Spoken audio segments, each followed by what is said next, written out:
આજે કોંગ્રેસી કાર્યકરોની એક બેઠક મળી હતી।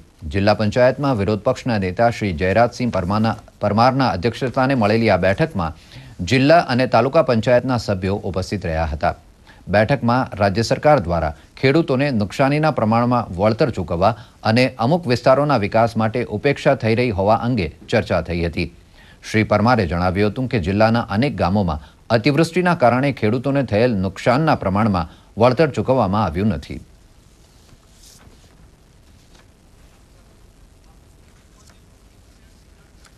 અમે 3-4 મુદ્દા ઉપસ્થિत કર્યા છે જે પ્રજાને સ્પષ્ટતા પ્રશ્નો છે। એમાં ખાસ કરી અને જે અતિવૃષ્ટિ તાજેતરમાં જે ભૂતકાળમાં અતિવૃષ્ટિ થઈ એ અતિવૃષ્ટિમાં જે ધોવાણ થયું છે, ખેડૂતોની જમીન ધોવાઈ ગઈ છે, એમાં જે ડુંગરાળ વિસ્તાર છે, ડુંગરાળ વિસ્તારમાં અતિવૃષ્ટિથી જે પુષ્કળ પ્રમાણમાં વરસાદ પડ્યા પછી ત્યાં જે ધોવાણ થયું છે, ધોવાણની અંદર જે રેત ખેતરમાં આવી ગઈ છે, ખેડૂતો ખેતી કરી શકતા નથી। સાથે સાથે બીજું કે જે વળતરના પ્રશ્નો છે એમાં પણ સરકાર એકવાર ફોર્મ ભરાયા પછી કેન્સલ કરે છે, બીજી વાર ફોર્મ ભરવાની વિનંતી કરે છે। સરકારનો કોઈ પ્રતિનિધિ ત્યાં ડોકાયા નથી। આગામી 5 વર્ષ સુધી પણ ખેતી થઈ શકે તેવી સ્થિતિ નથી।